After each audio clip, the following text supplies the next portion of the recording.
नमस्कार, सुबह के 9 बजने वाले हैं। आपके साथ मैं नंदिता कुलेशा और अब वक्त है खबरें विस्तार से और रफ्तार से देखने का, यानी न्यूज 20 का। दिल्ली के पास गुरुग्राम में लगा महाजाम, इंडोनेशिया में मुश्किल में एक भारतीय की जान। आम आदमी पार्टी के विधायक ने केजरीवाल से जान का खतरा होने का आरोप क्यों लगाया? जुंदाल को आज कोर्ट क्या सजा सुनाएगी? 15 अगस्त को पीएम मोदी पर सबसे बड़ा खतरा क्यों है? तमाम खबरें आपको दिखाएंगे। शुरुआत बड़ी खबर से। दिल्ली और आसपास के इलाकों में बारिश के बाद लोगों को ट्रैफिक जाम की खासी परेशानी झेलनी पड़ रही है। दिल्ली से सटे गुरुग्राम में पिछले कई घंटों से लोग जाम में फंसे हुए हैं। दिल्ली गुरुग्राम हाईवे पर होंडा चौक और आसपास के इलाकों में लोग पिछले 12 से 14 घंटे से जाम में फंसे हुए हैं। बारिश की वजह से बादशाहपुर नाला टूट गया है, जिसकी वजह से सड़कों पर कई फीट पानी जमा हो गया है, जिससे खासकर दिल्ली जयपुर हाईवे पर लोगों को दिक्कतें आ रही हैं। बस, ट्रक, कार और दूसरी गाड़ियां सड़कों पर फंसी हैं।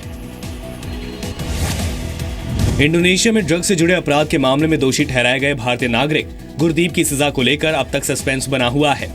हालांकि इस मामले में जिन 14 लोगों को सजाए मौत दी जानी है, उनमें 4 को आज तड़के गोली मारकर मौत की सजा दे दी गई। इनमें से एक स्थानीय नागरिक है, जबकि 3 नाइजीरिया के नागरिक है। हालांकि ये साफ नहीं हो पाया है कि पंजाब के जालंधर के रहने वाले गुरदीप समेत 10 दूसरे आरोपियों को मौत की सजा क्यों नहीं दी गई।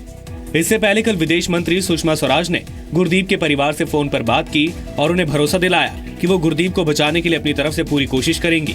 इंडोनेशिया में दूतावास के अधिकारियों ने भी गुरदीप से मुलाकात की थी। एपी के विधायक असीम अहमद खान ने सीएम अरविंद केजरीवाल और पार्टी के कुछ नेताओं से अपनी और अपने परिवार की जान को खतरा बताया है। असीम खान का दावा है कि सीएम केजरीवाल और उनके कुछ लोग पिछले 9-10 महीने से उन्हें जान से मारने की धमकी दे रहे हैं और साजिश रच रहे हैं। खान ने धमकियों को लेकर पुलिस में शिकायत भी दर्ज कराई है और 2 मई को केंद्रीय गृह मंत्री राजनाथ सिंह और दिल्ली के लेफ्टिनेंट गवर्नर नजीब जंग को चिट्ठी लिखकर धमकी की जानकारी दी है। फर्स्ट डे जिस दिन मुझे मेरा मंत्रालय वापस ले गया था, मंत्री पद से मुझे हटाया गया था, उसी दिन से रेगुलर पहली धमकी उसी दिन मिली थी मुझे और मेरी पूरी फैमिली को, बच्चों को भी। और उसके बाद से 6-7 बार धमकियाँ मुझे मिल चुकी हैं और मुझे ये भी पता चला है कि इनके और कुछ साथी, हमारे केजरीवाल जी के कुछ और साथी, जिसमें कुछ मंत्री भी और विधायक भी हैं, उन्होंने बकायदा हमारे एरिया के कुछ जो बैड एलिमेंट्स हैं, गंदे लोग हैं, गुंडे टाइप, उनसे भी बात करी। आपको बता दें कि असीम अहमद खान केजरीवाल सरकार में खाद्य और आपूर्ति मंत्री रह चुके हैं। पिछले साल भ्रष्टाचार के आरोप में केजरीवाल ने उन्हें कैबिनेट से हटा दिया था। असीम खान ने मलेरकोटला में धार्मिक ग्रंथ की बेअदबी और उसके बाद हुई हिंसा के पीछे सीएम केजरीवाल का हाथ बताया है। एक विधायक, आम आदमी पार्टी का विधायक, पंजाब में चुनाव आ रहा है, उस चुनाव को देखते हुए कुरान पाक की बेहुरमती करी गई, पब्लिक की भावनाएं भड़का के एक पॉलिटिकल स्टंट था वो। लेकिन आपका पॉलिटिकल स्टंट कुछ भी हो सकता है, लेकिन हम अपने कुरान पाक की बेइज्जती बर्दाश्त नहीं करेंगे आपके पॉलिटिकल स्टंट के अंदर। नवजोत सिंह सिद्धू अगले महीने आम आदमी पार्टी में शामिल हो सकते हैं। इसी महीने सिद्धू ने राज्यसभा की सदस्यता से इस्तीफा दिया है और प्रेस कॉन्फ्रेंस करके बीजेपी पर पंजाब से दूर रखने का आरोप लगाया है। सूत्रों के मुताबिक 15 अगस्त को सिद्धू एपी में शामिल हो सकते हैं। बताया जा रहा है कि आम आदमी पार्टी में सिद्धू स्टार प्रचारक होंगे। नवजोत सिंह सिद्धू के साथ उनकी पत्नी भी आम आदमी पार्टी का दामन थाम सकती हैं। एपी के नियमों के मुताबिक एक ही परिवार के 2 लोगों को एक साथ चुनाव लड़ने का मौका नहीं मिलता है।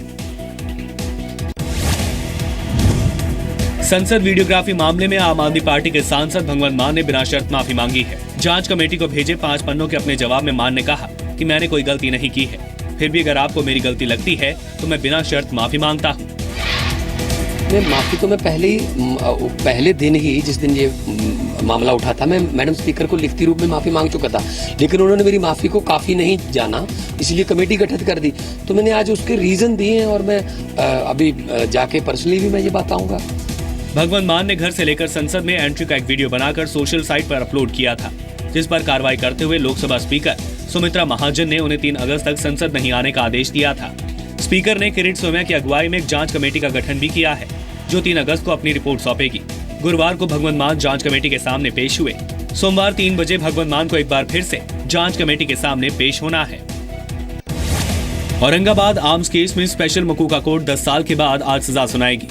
कल लश्कर आतंकी अबू जुंदाल समेत 12 आरोपियों को मुंबई की मकूका अदालत ने दोषी ठहराया था। अदालत ने इस केस में 8 आरोपियों को बरी कर दिया। अदालत ने माना कि जिनको दोषी ठहराया गया वो लोगों के मन में दहशत पैदा करना चाहते थे। कोर्ट ने यह भी कहा कि आरोपी ने 2002 के गुजरात दंगों के बाद तत्कालीन सीएम नरेंद्र मोदी और वीएचपी नेता प्रवीण तोगड़िया को मारने की साजिश रची थी। हमारे जो नरेंद्र मोदी जी है और दूसरे जो है कुछ पॉलिटिशियंस है, इनको जो है इनके ताल्लुक से कोर्ट ने ये ऑब्जर्व किया है कि प्रोसिक्यूशन की केस में एक्सेप्ट कर रहे हैं कि ये आर्म्स एंड एम्युनिशन जो लाया गया वो इस ताल्लुक से लाया गया। औरंगाबाद आर्म्स केस 10 साल से ज्यादा पुराना है। 8 मई 2006 को महाराष्ट्र एटीएस ने औरंगाबाद के पास हाईवे से 3 संदिग्धों को गिरफ्तार कर बड़ी मात्रा में हथियार बरामद किए। एटीएस की कार्रवाई के दौरान अबू जुंदाल पुलिस को चकमा देकर भाग गया। बाद में अबू जुंदाल बांग्लादेश के रास्ते पाकिस्तान चला गया। 2012 में सऊदी अरब ने अबू जुंदाल को भारत वापस भेजा था। 15 अगस्त को लाल किले पर प्रधानमंत्री नरेंद्र मोदी का सुरक्षा घेरा पहले से भी ज्यादा मजबूत हो सकता है।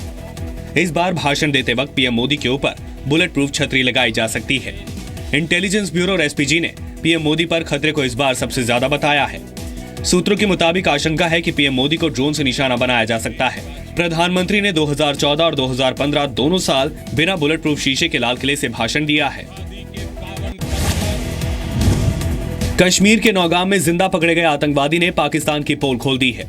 पूछताछ के बाद आतंकी सैफुल्लाह बहादुर अली ने कबूल किया कि वो लाहौर का रहने वाला है। बहादुर ने अपने कबूलनामे में बताया है कि उसे आतंकवादी संगठन लश्कर ए तैयबा ने ट्रेनिंग दी थी।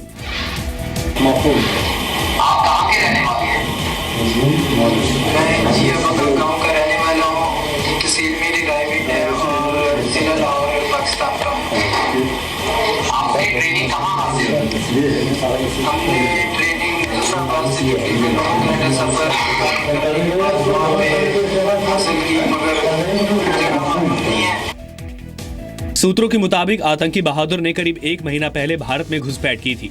2 और आतंकी इसके साथ आए थे जिन्हें सुरक्षा बलों ने एनकाउंटर में मार गिराया था, लेकिन उस वक्त बहादुर बचकर फरार हो गया था। मंगलवार को नौगाम में वो पकड़ा गया। बहादुर को एनआईए दिल्ली लाकर पूछताछ कर रही है। This catch is very important because it has led to many success. 28 जुलाई को पाकिस्तान के लाहौर में बॉर्डर सिक्योरिटी फोर्स और पाकिस्तानी रेंजर्स की मीटिंग खत्म हुई। पिछले 4 दिनों से चल रही मीटिंग में भारत ने पाकिस्तान को सीमा पर घुसपैठ रोकने और ड्रग स्मगलिंग पर शिकंजा कसने को कहा है। भारत के मोस्ट वांटेड आतंकवादी हाफिज सईद पर 2 बड़ी खबरें आई हैं। पहली खबर कश्मीर से है। आतंकवादी बुरहान वानी के एनकाउंटर के बाद कश्मीर में भड़की हिंसा के पीछे आतंकी संगठन लश्कर ए तैयबा का हाथ है। ये खुलासा खुद मुंबई हमले के मास्टरमाइंड हाफिज सईद ने किया है।